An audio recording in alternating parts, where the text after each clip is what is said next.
Hello, everybody. Welcome to this webinar on resiliency and mental health. My name is Zara Dureno, and I'm an occupational therapist with a bachelor's in psychology and neuroscience. And I'm super excited to be here today talking to you about this topic. If you've taken the mind-body course through Dr. Arsenault, some of this might be familiar for you. And yeah, I'm excited to kind of dive into this with you and then answer your questions at the end. So we'll have about an hour of lecture time. About halfway through, I'll take a break so people can have a quiet break for 1 or 2 minutes to kind of reset. And then we will chat for about an hour about resiliency and mental health. And towards the end, you'll have an opportunity to ask questions. So yeah, I'm trained as an occupational therapist. If you don't know what an occupational therapist is, basically what we do is we're experts in function. So our job is to help you figure out the things that you're having difficulty doing. So it might be anything related to your self-care or productivity, like work or volunteering, or even leisure activities. And then we try and help you to get back to doing what you need and want to do. So I have a lot of training in sort of holistic understanding of the person and helping them to reintegrate into their lives.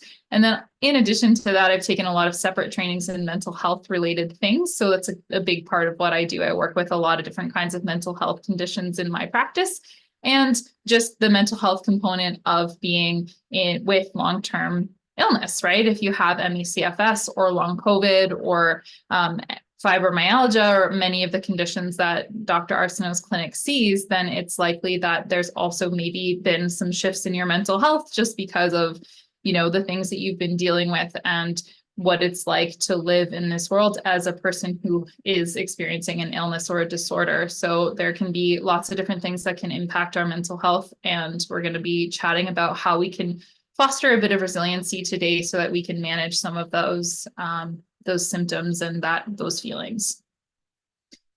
So yeah, a little bit, I've already given you a little bit of a spiel about me.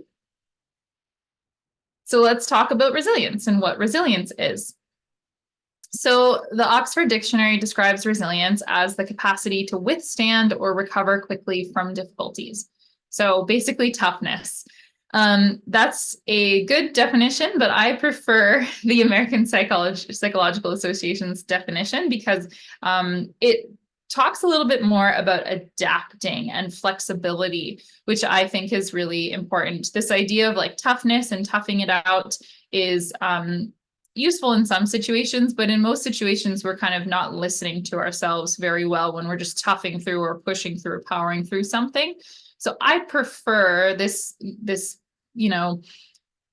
wording around adapting and being flexible, because in the idea of adapting to our difficult life, challenging situation, we are being more flexible with it. We're learning to kind of like see a whole picture of something. We are powering through, but not in the way of being like super tough.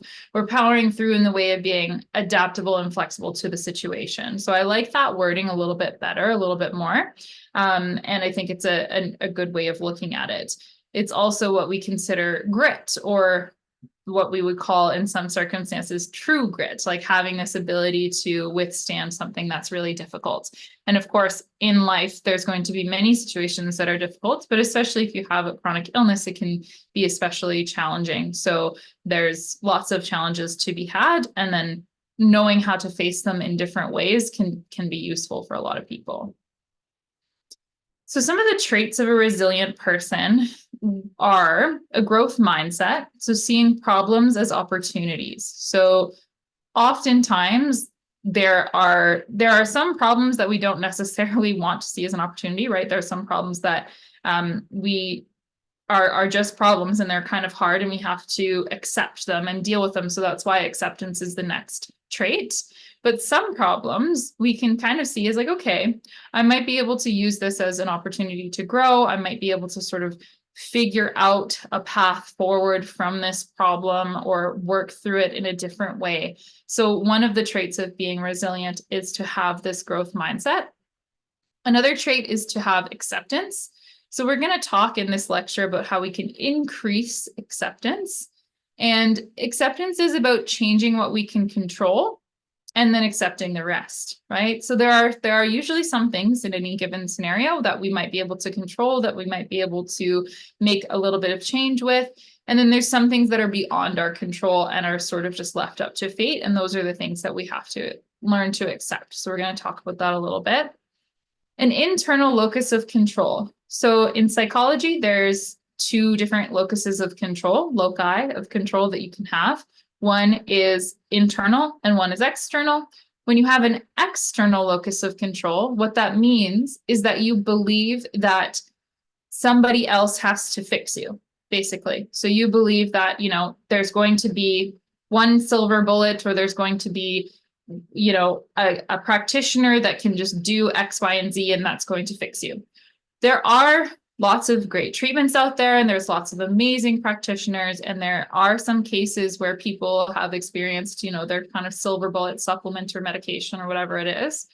But in most cases, we also have to acknowledge our internal locus of control, that there are things that we can do, be it, how we're pacing ourselves, or how we are thinking about our situation, or the little things that we try along the way to change your situation and to help with some of your symptoms. So developing that internal locus of control is really great. Taking responsibility for your own actions, taking responsibility for your own health and your own care as much as we can, right? We still need to be social creatures and be dependent on others. And so there's a nice balance that happens when you have that trait of a resilient person.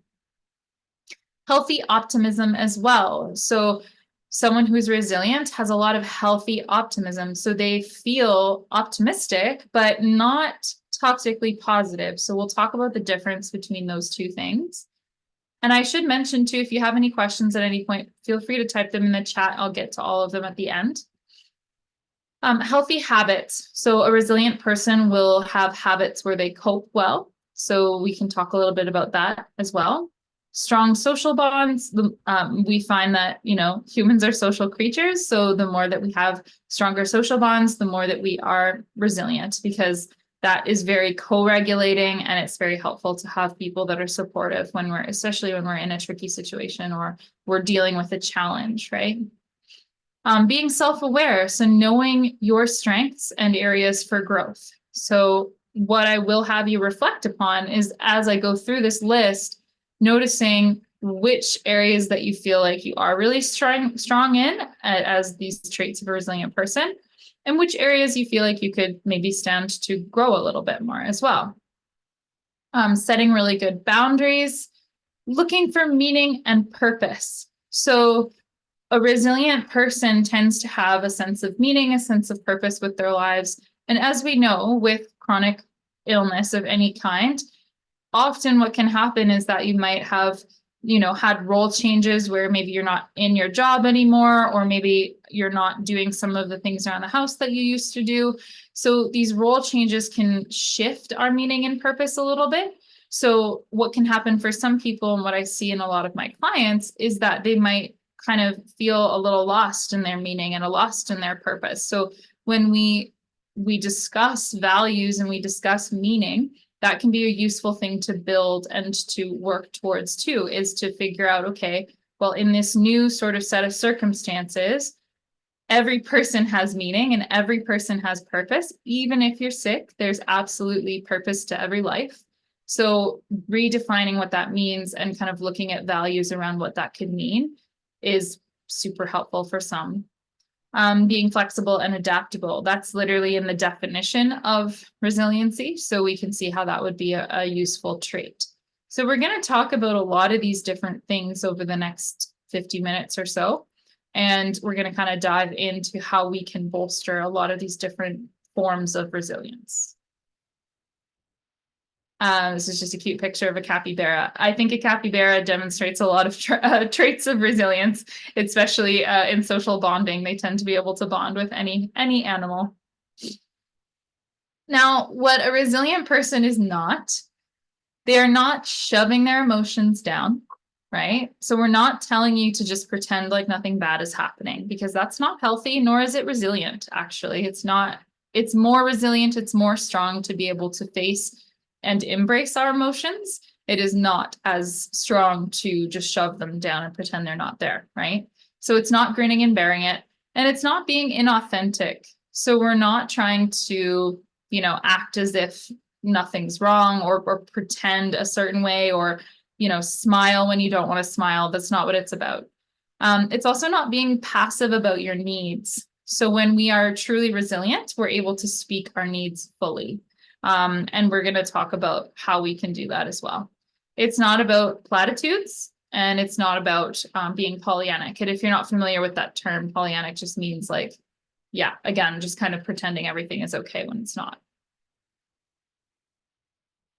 So some of the building blocks of resilience, right? So we're talking about, we're going to get into the traits, but if we're thinking about just like kind of the foundation and the building blocks, sleep is a very important building block of resilience, because when we sleep well, then we're going to feel better mentally. Of course, I'm sure everybody knows that. Now, of course, one of the key components of chronic fatigue syndrome is unrefreshing sleep. That being said, there are a few things we can do to try and make sleep a little bit better and a little bit more restful. You've probably heard of sleep hygiene before, and there's lots of different things that you can do for sleep hygiene. And I go into this in more detail in the neuroinflammation video on the METV, so you can check that one out if you want more detail. But some of the basics that we can consider with sleep hygiene is trying not to go on your phone for 1 hour before bed.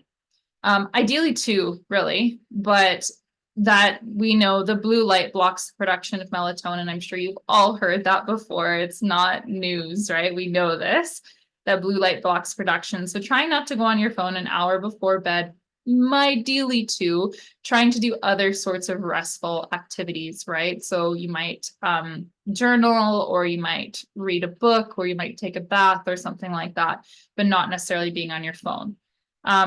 This is also true for overhead lights. So while you may have heard of the phone thing, you might not have heard of the overhead lights. So the direction at which light hits our eyes will determine sort of what our brain does.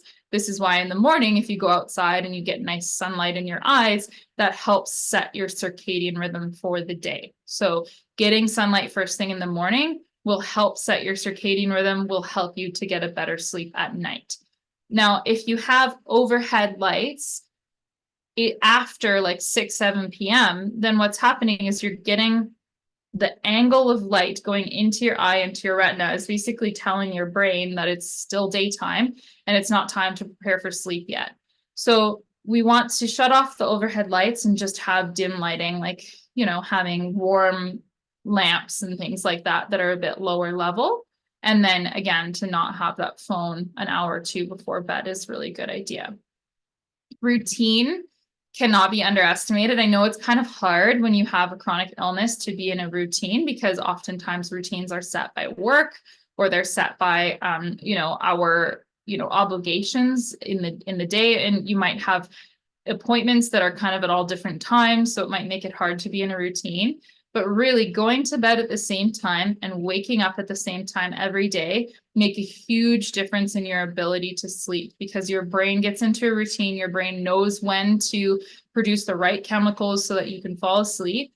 And that routine makes a really, really big difference in how well and how much nourishing sleep you're going to get.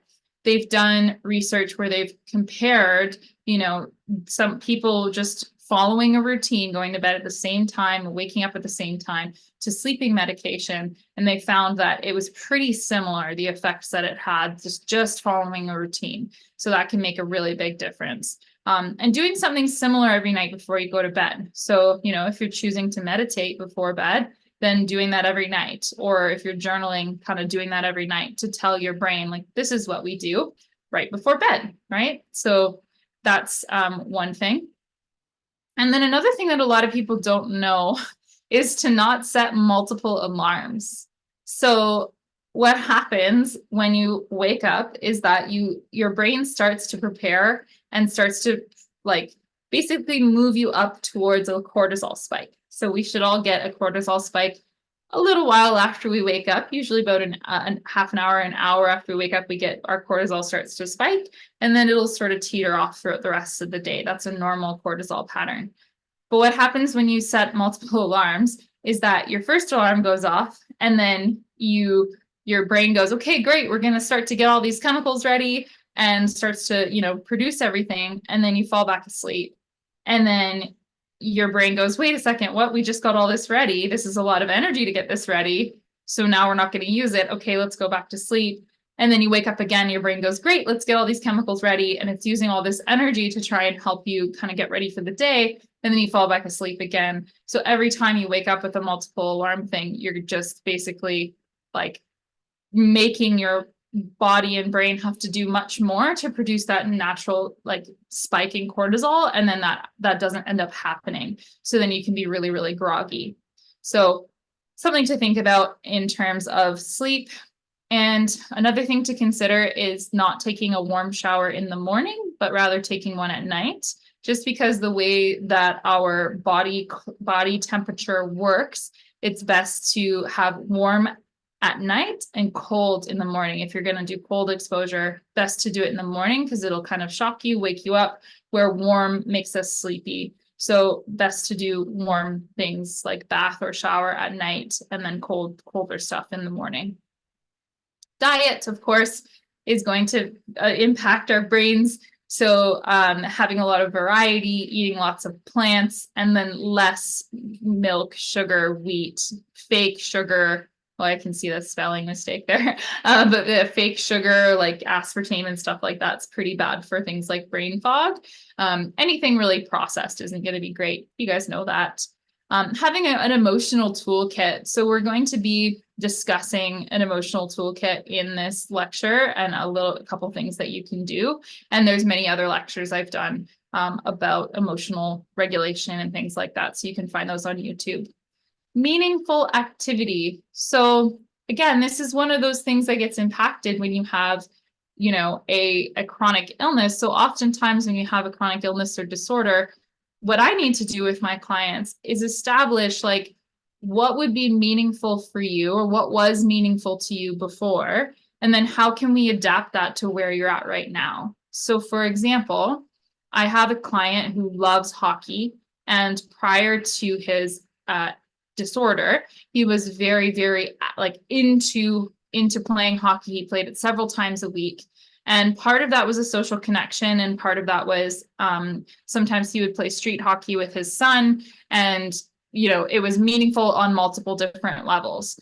So we were like, okay, well, because of the condition that you're experiencing, it's not possible for you to go to the hockey rink and strap your skates on and play hockey right now. But is there a way that we can sort of adapt this activity so that you're still participating in some way? So one of the things that we did was set him up in his garage with a net, and him and his son would just practice, hitting the puck into the net. And then he was still spending time with his son, and he was still doing partly about something that he used to enjoy, right? Without that huge energy expenditure. So getting a little creative with the things that you do, or even just taking up something new that's a little bit less energy expenditure, can be really helpful. So having that meaningful activity, something that feels like it's worth doing and fun, because you don't want your whole life to feel like it's just like going to appointments and trying to get yourself better. You actually want to do some fun and interesting and meaningful things as well. Social connections, we all know the importance of social connections. And then if you are working, having that work-life balance is also going to help you towards resiliency as well. If you're feeling really unwell, if you're starting to notice like, oh, my mental health is really, it's really slipping, you can kind of check in. So you can ask yourself, well, in the last week, have you done something that you love? Have you done something that you enjoy? Because that's a huge part of being human, right? Is doing things that we actually enjoy. Even if it's just like, making a little album on Pinterest of your favorite garden stuff, whatever. If it's something that you love, something that you enjoy, then that's a really great thing to do. You can also check in, have you exercised? And let's be careful with that word, right? Because we don't want to just like assume that everyone in this call could exercise in the traditional sense of the word, but have you moved your body enough, right? Like, have you done some gentle yoga or some, mind body stuff like Feldenkrais or yoga or Tai Chi or something accessible? Have you moved your body in a way that's accessible to you? Because moving our body is going to make a really big difference in how we feel, right? Have you spent enough time with loved ones or pets? These kinds of things are going to be indicative of like how our mental capacity is going, right? How our mental health is going. But this might not be your personal wellness list, right? So think about your personal wellness list, about what kinds of things that you would need to do in a given week to keep you well, right? Like, what are the like non-negotiable basic things that really help keep you well? So when I check in with myself, something I like to ask myself is like, okay, if I'm feeling really unwell or unsteady kind of mentally, well, have I danced recently? Have I been laughing? Have I been singing? Because these are some of my passions. And have I been talking to my friends, or have I been more like isolating, right? So you could have your own personal wellness list of the things that you are non-negotiable things that you do to help you feel better. So think about what that might look like for you.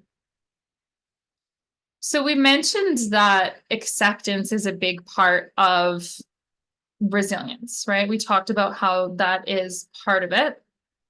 And so I want to talk a little bit about what it means to embrace acceptance, because this is a huge, important topic when you're dealing with a chronic illness, chronic disorder, because there's so much every day that we have to just kind of like sit with, right? And be with and accept in that moment. And so the idea of acceptance is really helpful to think about the analogy of rain. So acceptance, if it's raining, is literally just saying like, yes, it's raining, right? We're just accepting like, yep, it's raining. Not accepting that it's raining is saying, oh, I don't like the rain. I wish it wasn't raining. My day would be better if it wasn't raining. My day is ruined. Why is every day like this? That that loop that we can get in our minds of kind of resisting what's happening, pushing against it, wishing it wasn't happening, that fighting against reality is so very exhausting, right? And can take a huge toll on us and take a very big toll on our mental health.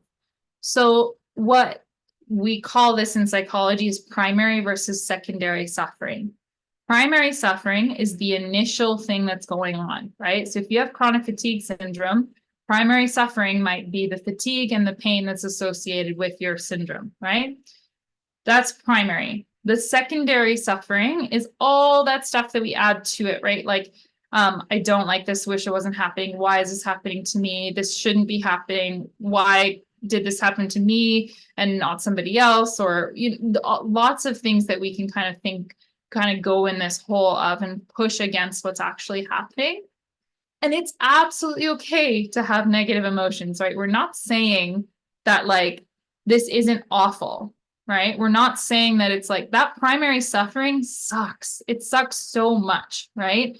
It is not fun. No one wants to have to deal with it.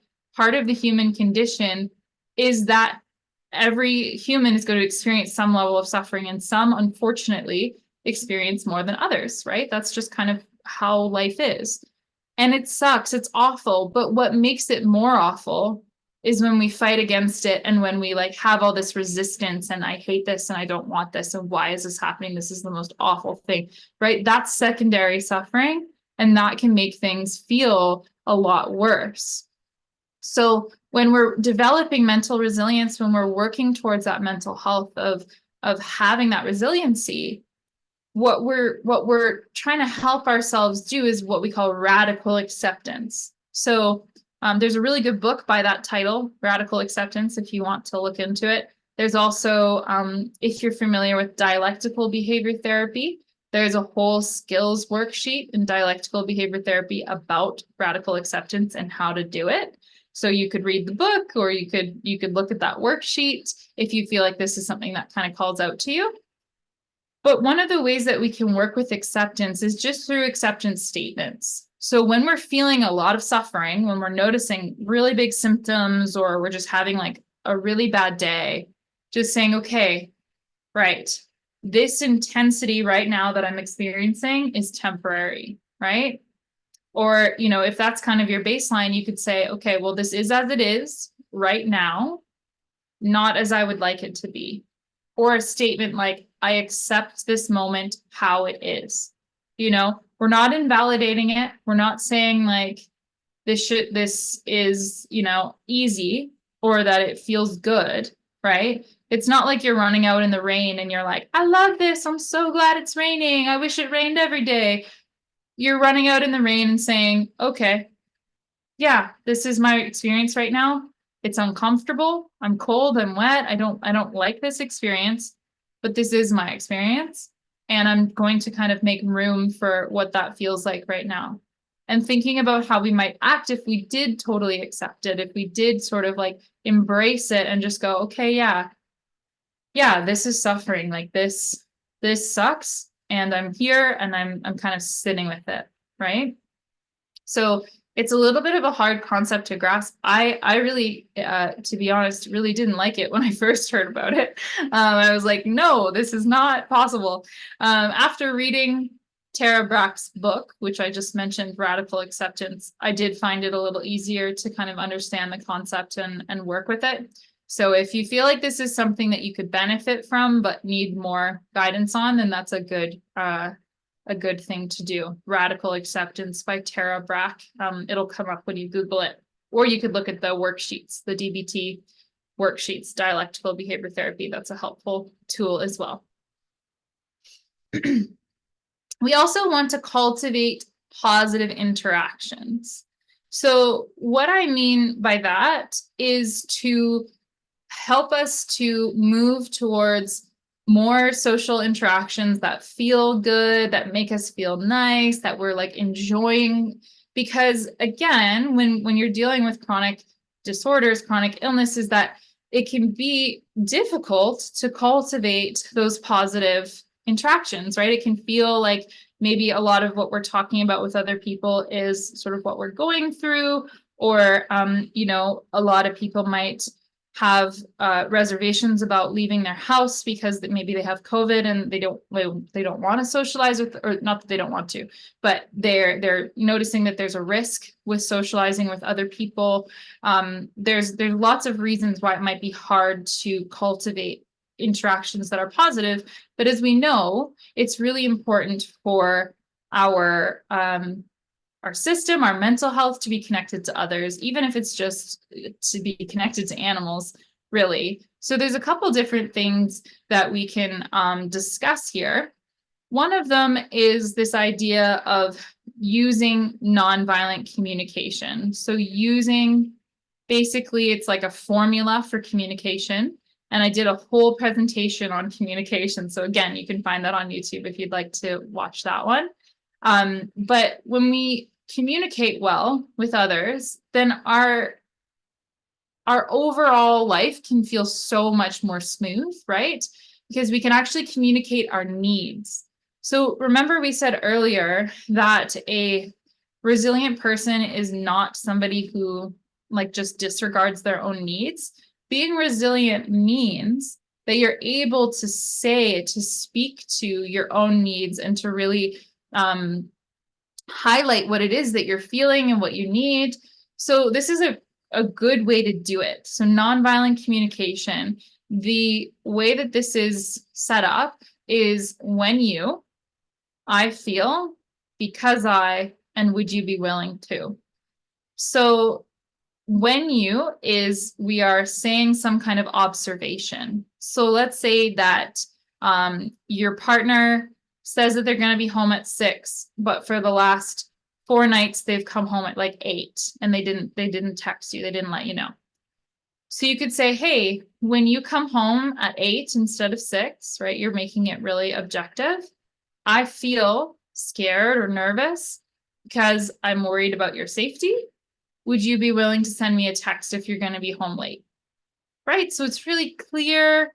You're expressing how you feel. You're expressing why you feel that way. And then you're asking for something that's very direct and you're helping that need to be met, right? So if you're interested more in this, I recommend checking out that presentation that I did, because I break it down in a lot more than I have time to do now. This is another thing that we can consider.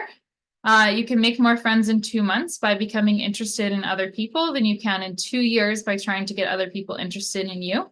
I like that quote by Dale Carnegie, and I think that one of the ways that we can use this kind of quote is by thinking about, okay, well, can I ask other people questions? Like when I'm interacting with friends or when I'm interacting with family or even new people, can I ask them about themselves? Can I get really interested? Can I get really curious? And that can be nice too, because, if, most of our day, most of our week is spent in like recovery and trying to figure out what to do and digesting podcasts about your illness or your disorder, it's nice to be able to just be kind of curious and interested about somebody else's experience, because, then that gives you a little bit of a reprieve. It's like, oh, okay, well, let's get to know this other person. Let's get interested in this other person. And also being personable and adding a little bit of extra effort. We are humans that are super social, and we take so much of our own regulation by other people's cues. So you might notice that with some people, their voice might be really soothing for you, or the way that they look at you, or their body posture might be really soothing, or it could be the opposite, right? Some people just feel like they really set you off. They really kind of trigger you, and you don't even really know why. It's unconscious, right? So when we're trying to think about that resilience and that mental health piece, A, spending time with people that you enjoy and that you feel safe around, and B, when you're with people you don't know super well, like let's say, even if you're just like getting a coffee or going for groceries or whatever it is, even if you're just interacting with somebody over the phone, maybe you're talking to your insurance or whatever it is, just being a little bit personable, right? Like adding a little bit of extra effort allows for that co-regulation. So it allows for you to have this experience where you smile, someone else smiles, where you speak a little bit softer, somebody else speaks a little bit softer, right? You have this like co-regulating experience with another human. And the more that we have those experiences, the more socially connected we feel, even if you're like bedridden and can't get out of bed and you only talk to people on the phone or on FaceTime or whatever it is. Even just that little bit of like, oh, wow, I really like your earrings today, or, like softening your voice or smiling, those kinds of things, that adds that co-regulation, which can be really nice. I have here to join work social. So this is for those of you who are working, if that's something that feels accessible within your energy envelope. If you're not working, think about other kinds of social things you might be able to join. In some of the groups that I lead for Dr. Arsenault, people were talking about groups where people would mask and meet in a public place. So for those who have long COVID, they would mask up, they would meet in a public place for, a short period of time. And then they have this socialization and they feel safe doing it as well. So there are options, for socialization, and anything from, things online and support groups and groups, within, Dr. Arsenault's clinic and stuff like that, all the way to whatever you feel comfortable doing, whatever feels comfortable for you in terms of being more social and getting out there. We know that those things can be really regulating and, boost your mental health. Also, when we're talking to people, having that idea of that like active listening, really kind of trying to pay attention, reflecting, repeating, reflecting again, just continuous reflection back, and asking questions too. This can be hard when you have brain fog, right? So sometimes what we have to do is express your energy envelope too, like be like, hey, I'm at the point where, my brain is slowing down a little bit and I'm having trouble really actually listening to what you're saying. Can we pick up this conversation at a different time, right? So kind of expressing your needs around your energy envelope can be really helpful as well. In terms of social engagement, we talked about there's lots of different ideas, right? So, and a lot of these things can be done online as well if you're not comfortable with going out into the world, or it doesn't feel safe for you. So laughter yoga, this can be done in person or online. Choir, if you're inclined to sing, I put that on there because I love choir. It's one of the things I do. Religious gatherings, or even so there's gatherings at temples and churches and online and things like that, synagogues, but there's also like non-secular religious gatherings as well, like non-secular church, where they kind of just speak a little bit more generally about things and not about a specific religion. So if that's more your cup of tea. There's also spiritual things that you can do too. I mean, we live in British Columbia. There's lots of opportunity to do spiritual kind of gatherings, if that's your cup of tea as well. Reaching out to friends for short visits, that can be useful too. And using your communication skills to say like, hey, this visit's going to have to be short, right? Prioritize relationships that feel good. I know that's not always possible, right? We can't always just like focus on only relationships that feel good, but where it is possible, doing that. Making room for play. So this is an interesting one. Again, I find that for most of my clients, one of the first things to go with chronic anything is fun, meaning, play, right? And of course, it makes sense, right? Like you're focused on getting better, you're focused on your rehab, or you're focused on just trying to like catch up and rest, which makes sense too. But if we can sort of, I like to try and integrate meaning and play and fun into the actual, like, this is part of what's getting me better. So it's like you're doing something for rehabilitation, but you're doing it in a fun way. Like you're doing something that you actually enjoy or want to do. And play, like if we play with animals, or if we play with kids, or if we play like a board game or something like that. There are some that are really simple and quick. So just thinking about what that might look like for you with your unique circumstance. There's almost 200 people on this call, so everyone's going to be a little different in what that looks like. Join classes again. You could do this online or in person. Meetups. There's a whole app called Meetup, which I think is a bit more active in the Lower Mainland. It's not as active where I live in Nelson. Going to shows, support groups. One thing I will say about support groups is it's not the best thing to join support groups that are just like open, like unmoderated, because what can happen is that people end up reinforcing like ideas that might not be well researched or might not be true, or sometimes people can be mean to one another, and we don't want to get in that situation. So if you are going to join a support group, try joining one that is moderated ideally by a therapist, but if not, by at least somebody. On Facebook there are groups that are moderated as well. So if you're joining a group, just check to see if it's moderated. Connecting with a stranger, we just talked about that, right? So increasing those positive interactions, looking for warm and welcome cues, and then physical connection too. So sometimes that can be with a pet, or with a like maybe your kid, depending on their age. They might be at that age where they don't want to like touch you or hug you anymore. But yeah, physical connection can come from a lot of different places too. So just thinking about what might work for you in your situation, because we do know that this is really good for our mental health, right? When we feel engaged and social, and loneliness can really, really impact our mental health. It's a pretty, like if we look at the research around loneliness, it can be very, very impactful for not feeling well mentally, either increasing anxiety or depression. And like we said, that somebody who's resilient is capable of setting boundaries. And this is something that's really important in the world of chronic disorders and illnesses, is that we're able to set boundaries.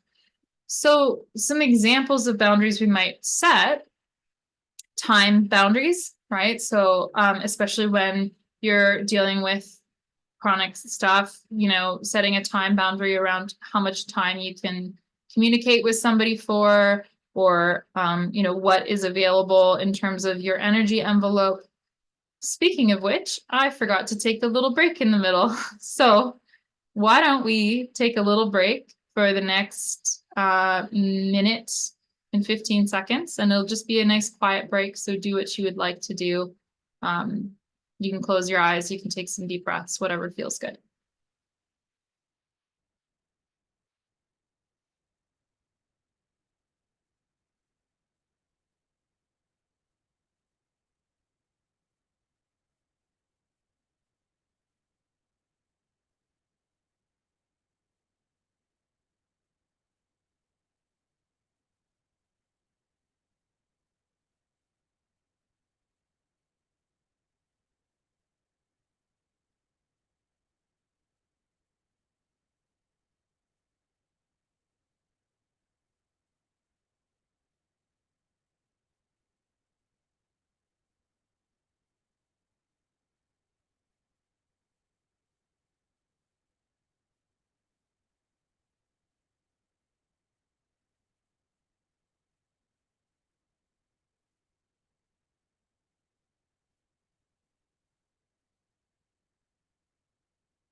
Okay, fantastic. Hopefully you're able to kind of do a little bit of a reset for yourself.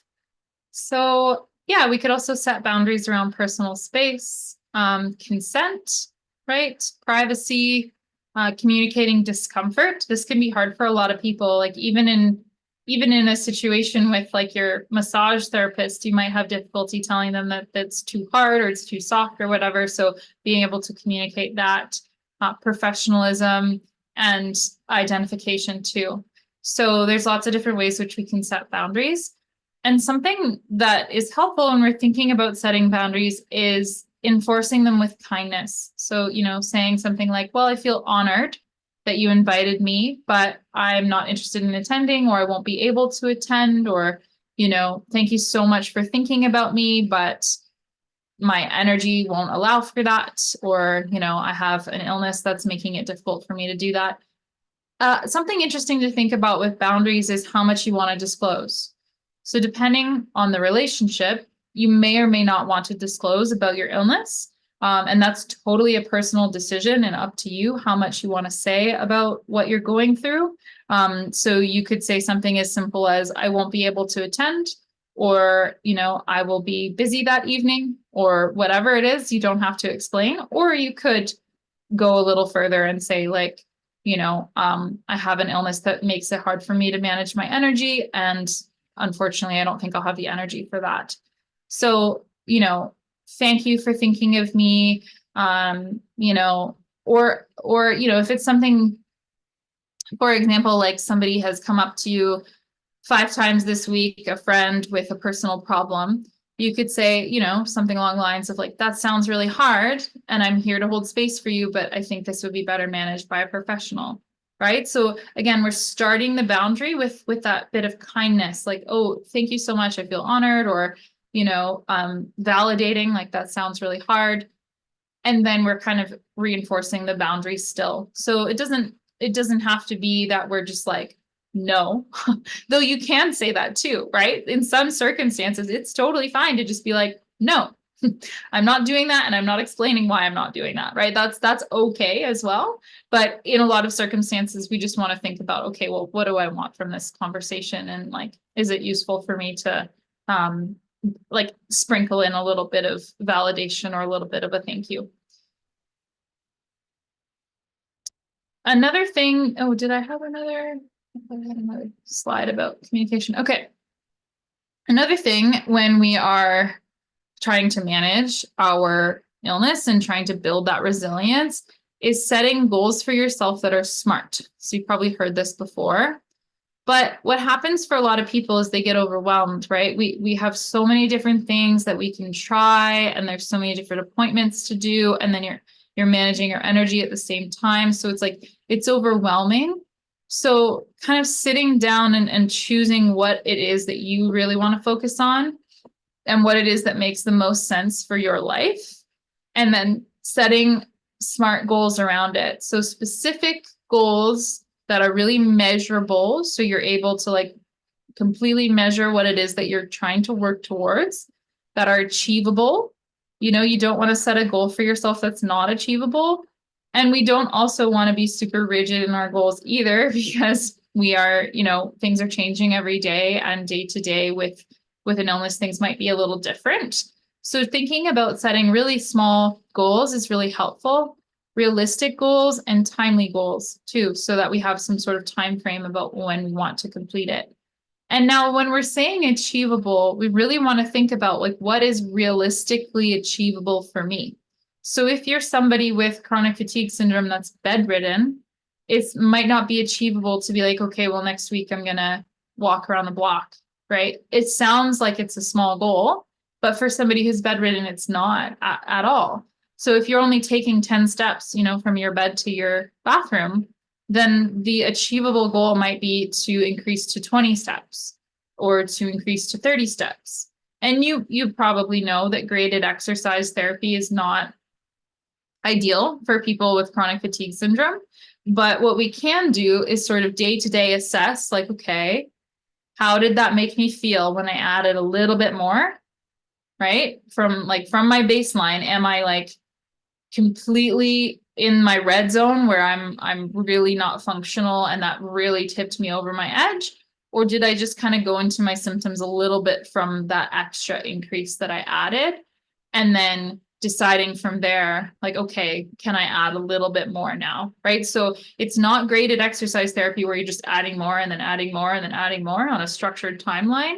It's more like, okay, let's really feel into how this made me feel. Did it make me completely crash, or did it make me, just have a little moment of going into symptoms and then I was able to recover?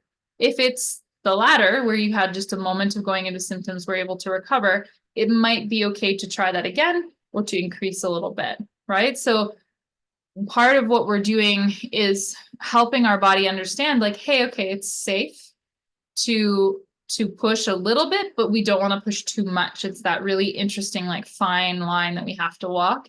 And setting goals for yourself and then achieving those goals can really help you feel like really mentally supported, feel mentally well. We also want to think about stress versus overwhelm. So when I'm kind of talking about this idea of pacing, this idea of setting goals and like kind of reevaluating when you want to increase your goals and stuff like that, we want to think about whether or not it's like we're stressed in our lives. There's like something going on that's like, it's stressful, or our symptoms are at that point where they're kind of like around our baseline or maybe a little bit more, or we're like really overwhelmed to the point where we are, completely emotionally and cognitively done, and we're overcome and we're overpowered. Because there is a time to just like stop completely, have some time off, and take some rest. So really understanding the difference between, is this a little bit of stress? Is this a little bit of like, okay, yeah, there's some things that are unpredictable. I feel a little bit overloaded.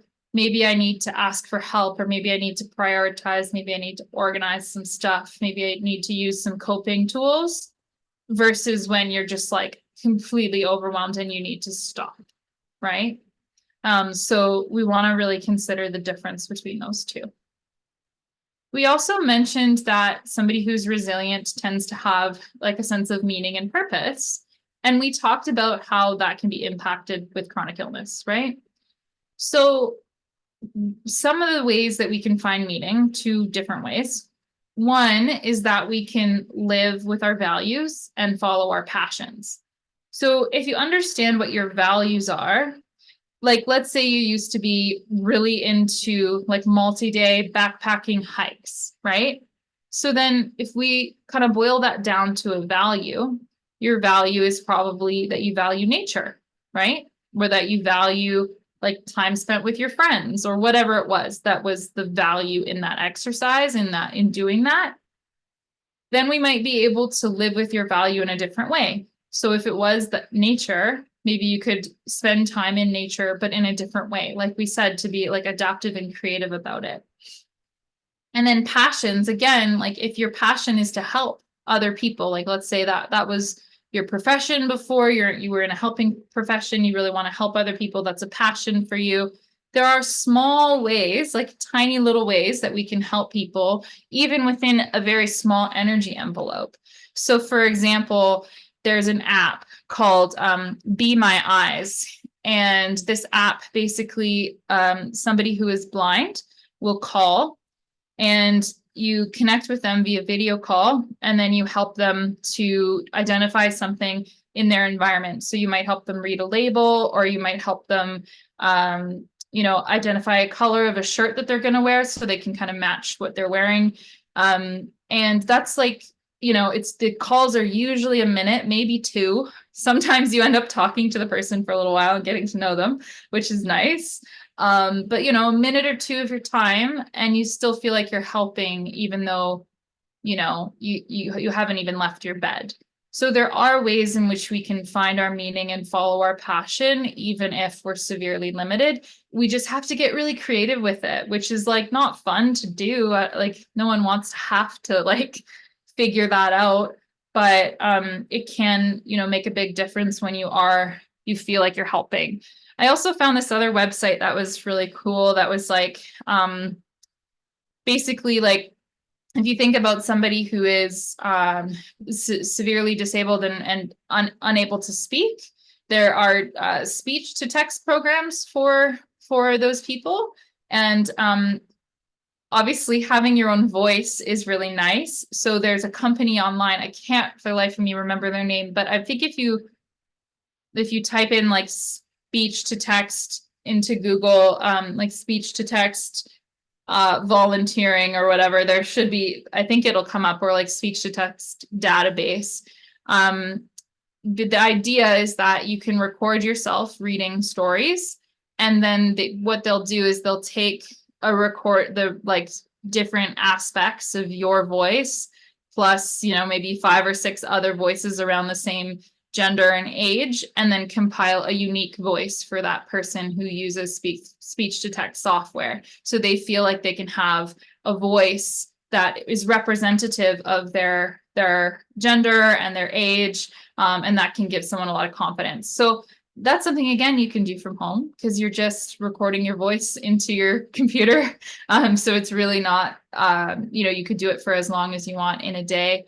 So there's little things that we can do to kind of create that sense of meaning, depending on what your passions and interests are.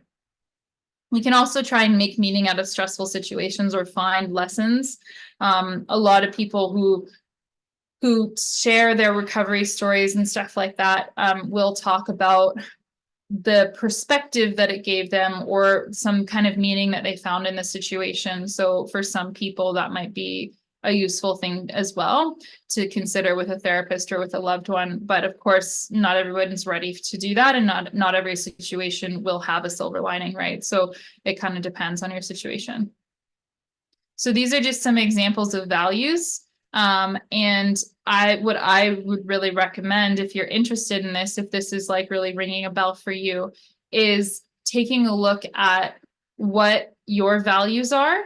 Because you might be like, well, I really liked skiing, or I really liked, running for marathons or whatever. Like, but underneath that is going to be some kind of value. So that's how we can get creative and like incorporate that value into our life, by identifying what it is. Now, of course, I mean, I'm sure you heard a million times about how mindfulness is great for you. The thing about mindfulness is that it is so good for our resilience. It is so good for our well-being. Meditation in and of itself is amazing for our resilience and well-being. There's a lot of different ways we can do it. So a lot of people will tell me like, I don't know, I don't think I can do mindfulness because I can't get my mind to sit still, or, I just have all these thoughts all the time, or I fall asleep, or whatever it is. But the purpose of mindfulness is not to get our minds to be just like completely blank. The purpose of mindfulness is to sort of catch when our mind is drifting and then pull it back, to notice, oh, mind started drifting again, and pull it back. So if we're thinking about like a mindfulness muscle, the act of building that muscle is actually kind of catching your drifting off thought and then pulling it back. Um, that being said, there's so many different kinds of meditation that you can do and different mindfulness activities. So finding one that works for you is an awesome thing that can really bolster your resilience, really bolster your mental health. Because mindfulness helps us to be more of an objective observer. It helps us with acceptance. It kind of brings everything that we were just talking about together because it really helps you to develop a lot of these skills. You could also just be mindful by tapping into your five senses. So like even right now, you can notice, okay, well, I can hear Zara's voice and I can feel, like, for example, I can feel the chair beneath me and my feet on the floor. I can feel the temperature of the room. I can feel my hair on my neck. You can notice what you can feel. You can notice what you can see. Like, oh yeah, I can see my plants and my water glass and, I can see my computer and what you smell, what you taste, and just taking a moment to tap into your senses, that in and of itself is mindfulness. So if you find yourself getting kind of really caught up in thoughts, just taking that moment to reorient and tap in. And it's easy to focus on, well, my hip hurts and, my brain feels really foggy and I feel really heavy in my body. But see if you can notice other things as well that might feel pleasant or neutral, because in any given moment, there is a lot of other things happening in our environment that are pleasant or neutral. So kind of focusing on that as well. Also, tapping into a sense of awe is really good for our brains. So it decreases activity in the default mode network, which is basically where we are when we are super self-referential and we're like, ruminating and thinking about things and kind of in our anxiety. So it can decrease that. And it increases our connectedness to the world, to common humanity.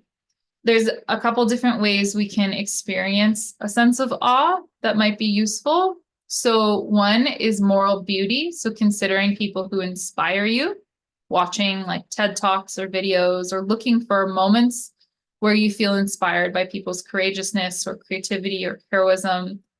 Collective effervescence. So this is basically noticing a force that merges a group of people. So like being in a room where people are dancing or singing or at a concert or something like that, that might not be accessible to some people, but even just like watching videos of it can inspire that sense of awe depending on what you're watching. Nature, of course, we know that nature is awesome. And most of us, I think, on this call live in BC. So we are lucky, right? We even just walking out the door, there's some kind of beautiful nature right in front of us.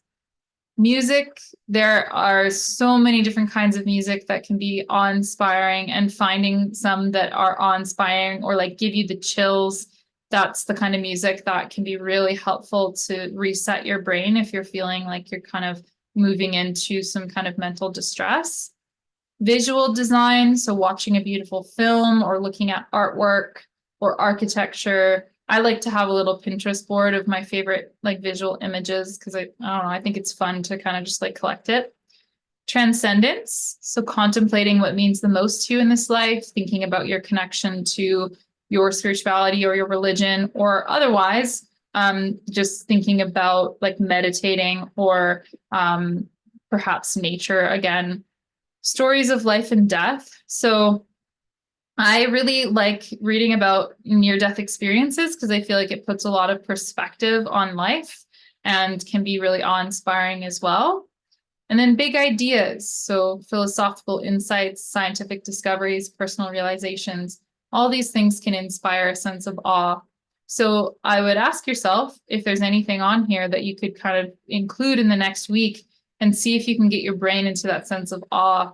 I know a lot of people, unfortunately, we didn't get to experience it here in BC, but in Ontario, that the solar eclipse inspired a lot of awe for a lot of people. So there's moments in our lives that can be extremely awesome, and that can still happen even when we have chronic illness, right? So finding those moments can be really useful. Self-compassion is going to be really key. We're almost done here, don't worry, but just a few more slides. Self-compassion and positive self-talk. So as you're building your resilience, making sure that you're kind of catching yourself if you're ever being mean to yourself and really trying to talk to yourself like you would talk to a friend, developing that really calm, soothing inner voice. It's kind of like developing your inner parent that's like soothing and caring, and how you might talk to someone in distress. That can really bolster your mental health and make you feel a lot better too. Of course, self-care, we talked about activities that fill your cup, right? How nicely can you treat yourself, right? Like a bath, but like, could you make a bath with candles, with, the nice smelling stuff? Like, how could you really kind of take that up a notch? Oftentimes when my clients are really distressed, this is one of the first things we revisit is like, what have you done recently that felt like really good care for yourself? And then, of course, there are other things that we can do to support our mental health. Counseling for sure. Massage can be useful for kind of relaxing the system. Acupuncture is really helpful for some people. Neurofeedback, the clinic that I work at, Surrey Neuroplasticity Clinic, offers neurofeedback that can be sent to your house. So it's a little device that you put on your head and it reads your brain waves and then helps train your brain waves to be more calm, relaxed, or more alert, more focused. So it's a really neat device, and you could always check that out through the Surrey Neuroplasticity Clinic. And I run that program, so I would be the one that you would chat with. And then clinical hypnotherapy. There's lots of studies showing how clinical hypnotherapy can change our mental health. And I run clinical hypnotherapy sessions every other week. You can find those on my Eventbrite. So yeah, this is how you can contact me. My email is here. You can follow me on Instagram or TikTok. I post a lot on there that just kind of helpful little tidbits. And then, like I said, for the hypnosis, you can check out the Eventbrite. So awesome. Now we're going to open it up for questions. So please feel free to type your questions into the chat, and I will get to as many as I can.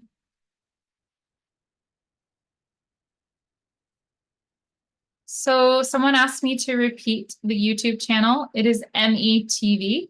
And if you search METV Dr. Arsenault, then that should come up. Someone asked if it's possible to receive the slides in PowerPoint. Yes, I will send them to Bruno and he'll send them out.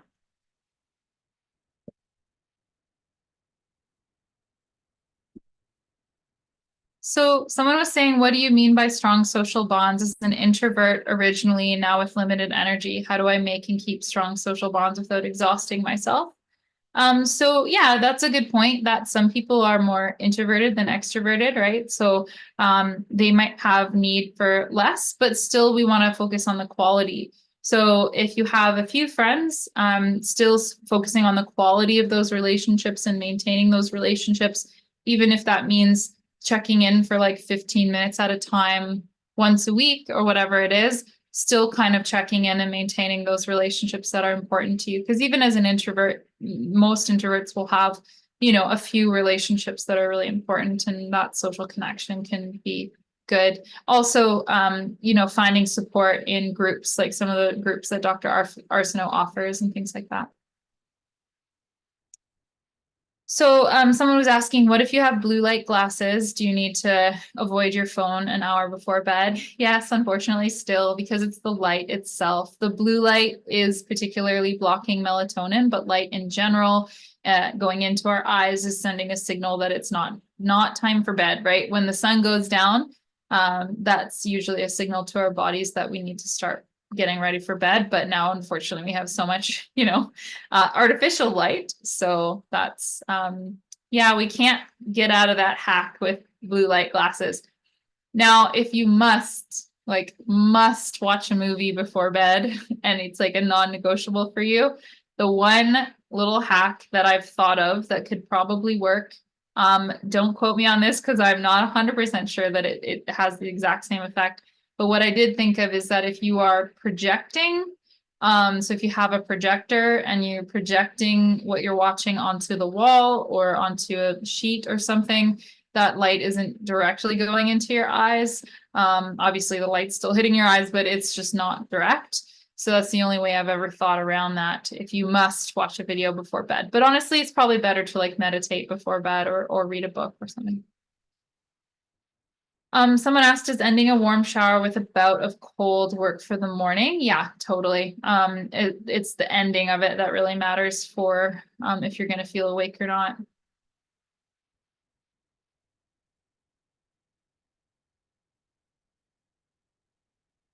Someone said, what if you fall asleep at a consistent time, but waking varies? Should you be waking up even if you're super unrested?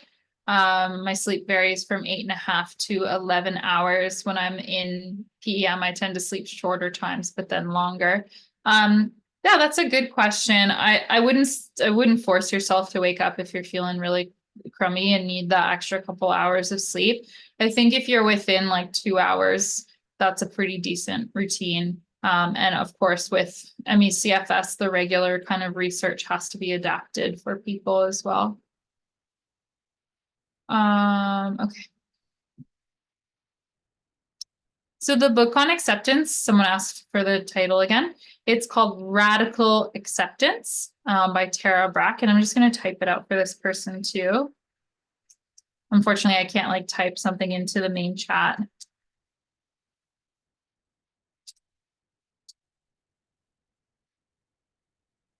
There we go.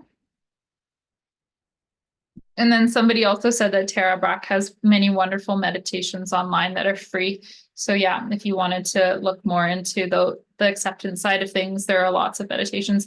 And I think she does a lot of stuff around self-compassion too. So if that's another avenue that you'd like to go down, that's one too.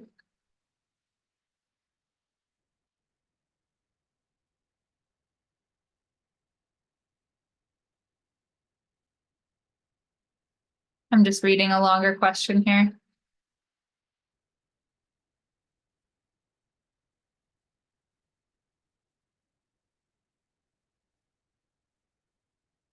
So someone was saying they feel like they use the broken record techniques so often. So the broken record technique in nonviolent communication is where you kind of repeat yourself.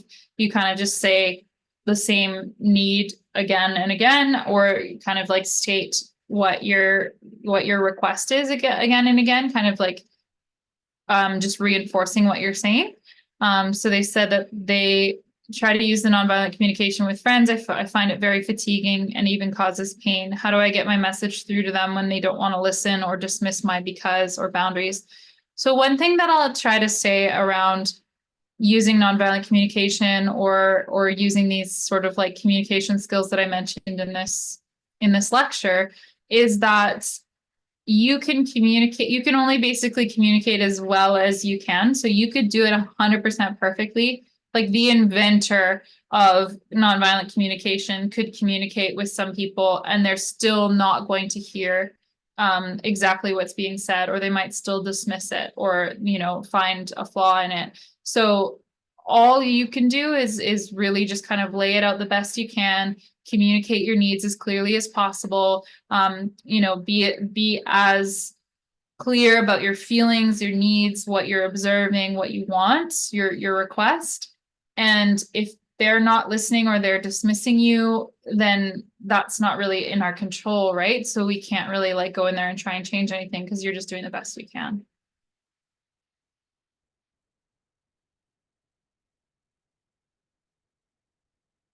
Oh, somebody said that there's a meetup. So that's the app that I mentioned, Meetup, for long COVID and ME folks that has social Zoom calls or short visits in local parks.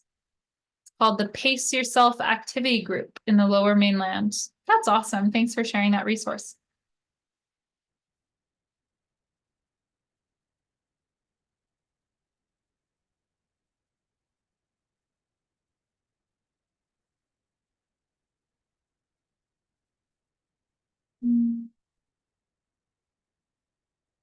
And then somebody mentioned another resource. So through Anxiety Canada website, there's a free app called Mind Shift. Great. Thanks for that.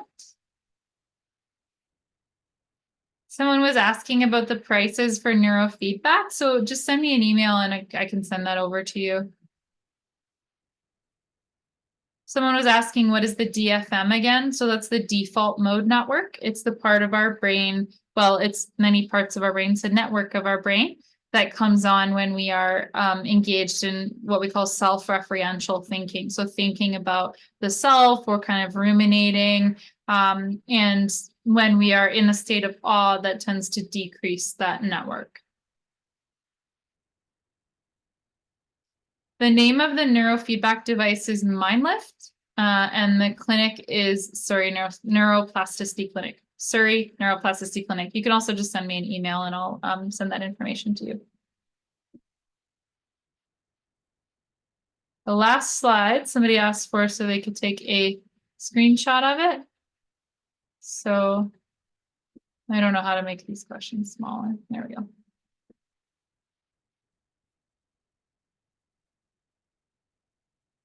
Again, somebody asked about blue light glasses at bedtime. No, I don't recommend them.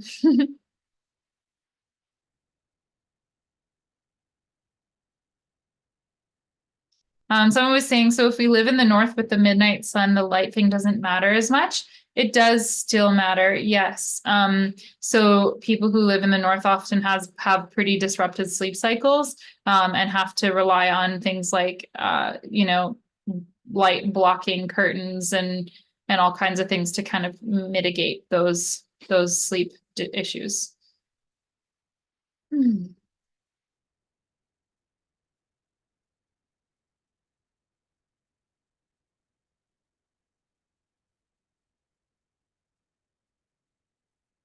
Someone was saying that they'd like to visit a friend in Kelowna and they live in Vancouver and they're worried about the travel time and not sure how to manage that.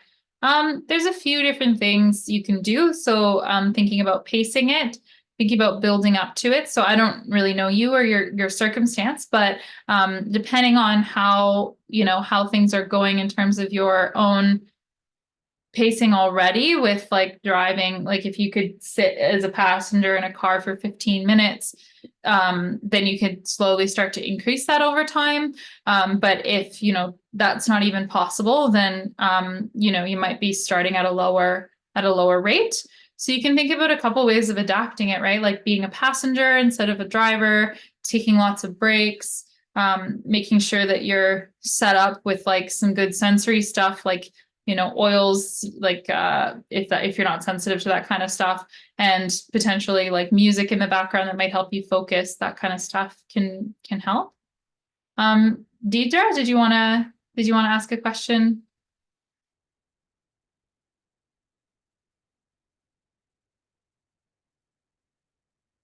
Oh, no. Okay.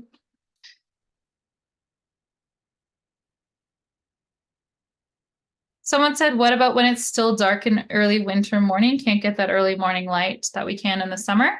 Yeah, so in the winter, it's good to use like a sad lamp. Those can be really helpful. They're not going to be nearly as bright as the sun, but they can be pretty bright. Someone was asking, what is the name of the therapy? Dialectical something. Dialectical behavior therapy. So kind of like cognitive behavior therapy, but with dialectical instead.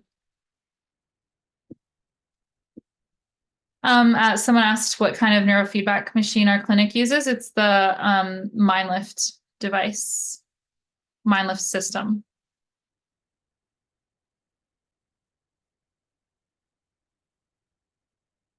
Lots of people are recommending meditation apps. So yeah, there's tons out there, so many really good ones.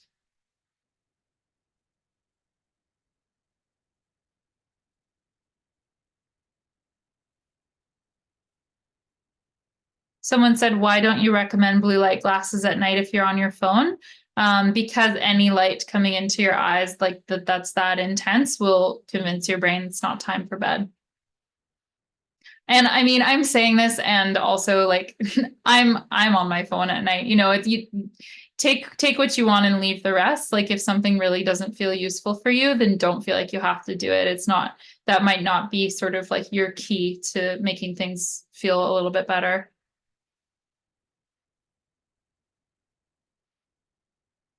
Yeah, a lot of people are asking about the neurofeedback. So The benefits of this kind of neurofeedback is you don't have to go into the clinic.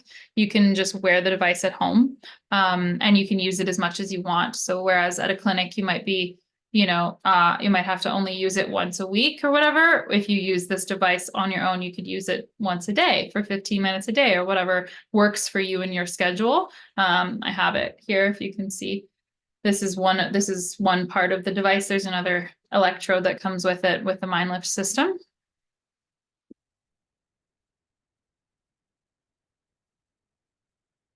So someone was asking, how can you communicate your needs to an employer without overwhelming them? I'm interested in working part-time, but I worry about not coming across as dependable. So yeah, what I recommend in communicating with an employer is thinking about how much you want to disclose. So, or maybe how much you already have disclosed, because you have a choice in how much you want to disclose to your employer, right? So that's the first thing to kind of think about. And then just discussing, yeah, I think you can use kind of like a formula of discussing your needs. Like, this is kind of what's going on for me. These are my needs. Here's my solution, right? So I find when we're discussing anything professionally with an employer, it's usually helpful to kind of discuss like what's been going on for us, what our needs are in the situation, and then what the solution is, and how you're going to still kind of meet how you're still going to meet the values of the company that you work for, basically.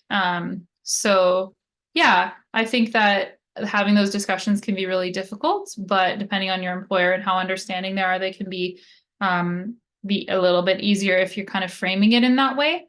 And also, I also find it's really helpful to just write a letter, honestly.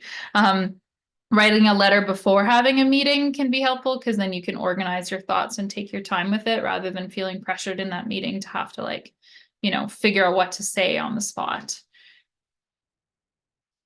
Deidre, no, I can't hear you. I'm not sure if I think that it might be blocked to be able to hear people. So yeah, you can type your question in the chat.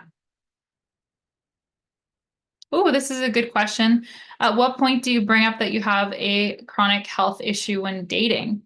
That is going to be, I'm going to have a very unsatisfying answer of it depends. And I think it's dependent on a few factors. So one, like how comfortable and safe you feel with that person from the beginning, right? The kinds of conversations that you are having, the kinds of disclosures that are happening. Some people prefer to put it in their like dating profile, right? Like some people like have it in their Tinder bio that they have whatever condition that they have, right? So they're really upfront with it, and they don't have to worry about kind of saying that later down the line. And then some people are a lot more comfortable with just waiting for the right moment. I mean, probably not the best idea to wait too long, like, more than a few months of getting to know this person. But yeah, it's a really highly individual situation, and without knowing your like full situation, it's hard to make any comment on. But I would say kind of like listen to what feels best for you and when that feels right.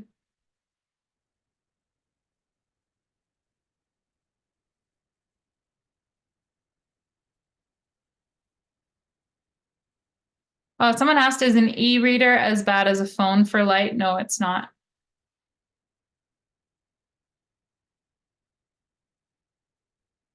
Someone said, any good free meditation apps that don't have a lot of ads? I like to download meditations on Spotify. I find that there's some really good ones on there. And then last time I checked, Insight Timer didn't have ads, but I could be wrong. In your experience, is OT covered by insurance? Yes, depends on the insurance. So OT is definitely covered by a lot of long-term disability. Sometimes Extended Health will cover OT. I know like Sun Life covers it. It depends on the insurance company. But yeah, for sure. You would just have to check with your insurance company, or if you have a claim, like if you have a long-term disability claim, then to check with your claim specialist.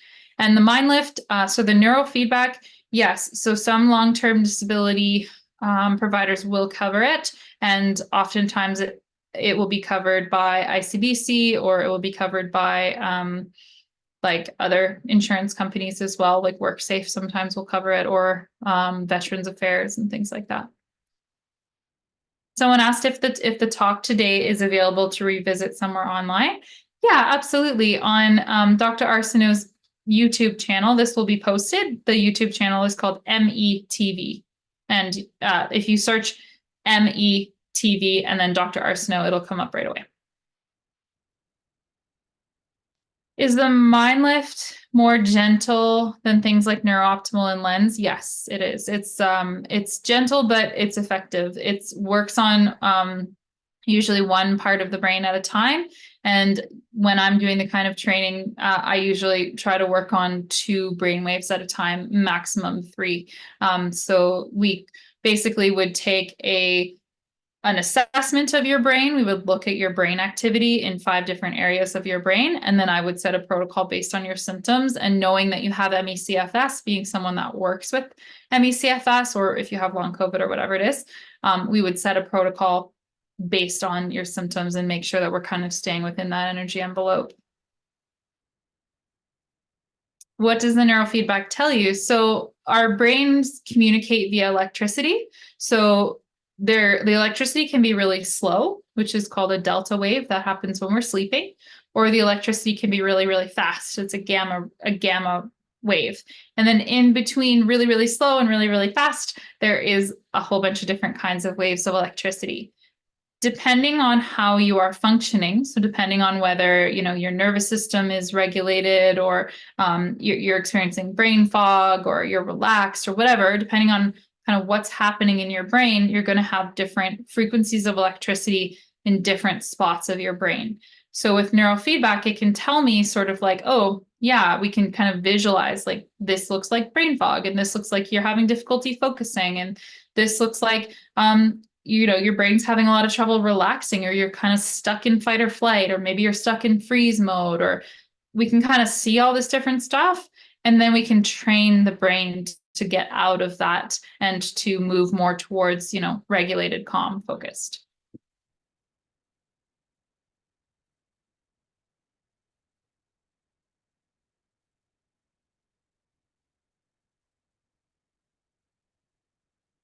Someone was saying that a lot of employers are interested in hiring people that self-identify as disabled. Is this a trap?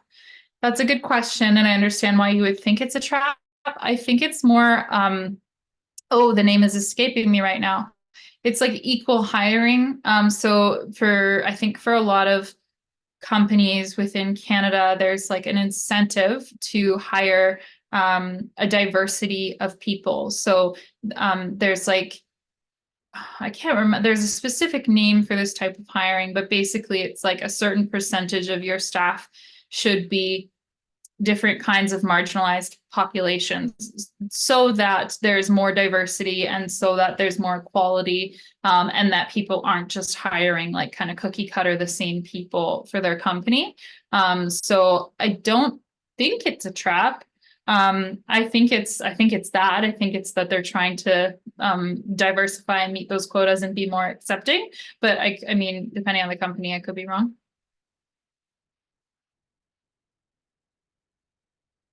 Inclusivity, equity, diversity, and inclusion. Yes, thank you. EDI. It's been a while since I read about that. I'm just reading a longer question here.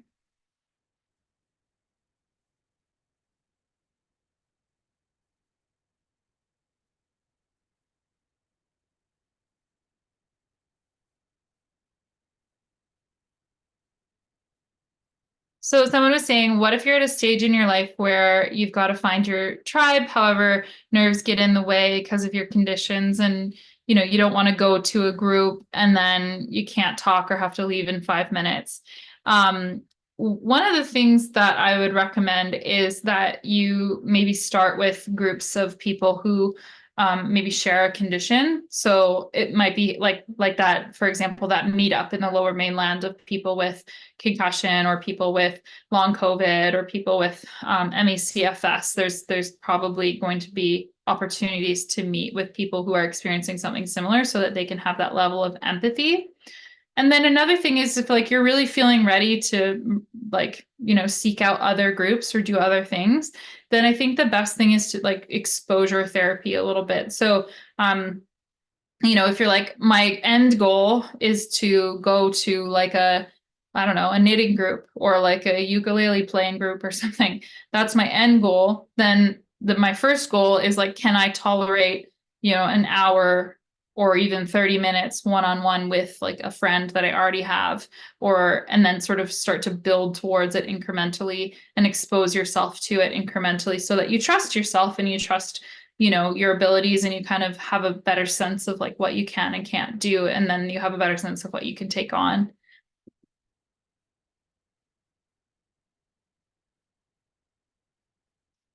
Yeah, and then somebody was just saying that disabilities are protected under the BC Human Rights Act, and you can't be discriminated against for a disability. It's a protected ground. Yeah, so legally that's certainly the case. Someone was saying, should we mention exactly what chronic illnesses we have when we're communicating with a boss? At what point should we, or wait, when we're in the cover letter, at what point should we disclose? So again, it's kind of like that dating question. It sort of depends. I hate to give that answer because I know it's so unsatisfying to hear that answer. But it depends. If you have, you could put right in the cover letter like it is protected in BC. The disabilities are protected. So you could say like a little bit about what you're experiencing and what your limits are. You don't have to be specific about your disorder. You could just kind of say that you have an illness and this is like it affects certain things. Or that could come up in the interview. I'm not sure if there's any sort of legality around like disclosing that before you get hired. But I've certainly had a lot of clients who didn't really go forward and disclose exactly what was going on for them, but they did say like, I can only work this many hours a week or whatever their boundaries were. Someone was saying that they were diagnosed with ADHD at 62. Does MindLift help? Yeah, totally. So neurofeedback was first developed in the 70s, so it's been around for a long time. And the first thing that they used neurofeedback to treat was ADHD because it can help basically train your brainwave. In ADHD, there's a lot of theta brainwave, which is a slower brainwave, and it can help train your brainwaves to sort of like speed up and slow down to the point where you can focus better. And there's like decades and decades of research on neurofeedback and ADHD. You can find a lot of it in just online. So yeah, that's certainly the disorder that it has the most evidence for. But recently there's been a lot more evidence in all kinds of different things like PTSD and pain and fatigue and all that kind of stuff too. So it's useful for quite a few things. All right. Does anybody else have any other questions? We've gone through 52 so far, and we have 2 minutes left. So does anyone else have anything else that they wanted to ask?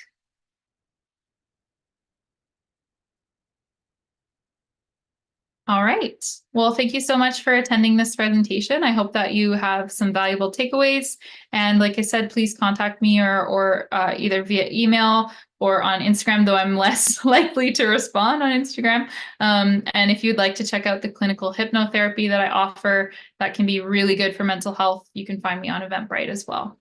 Take care, everyone. Thanks for all the hearts and thumbs up and celebratory signs. And yeah, we'll see you again soon. I hope that you can also join my courses too. So I do a course on mind body, I do a course on nervous system regulation, and I do a course on chronic pain. So if you're a patient of Dr. Arsenault's, you have access to all those courses.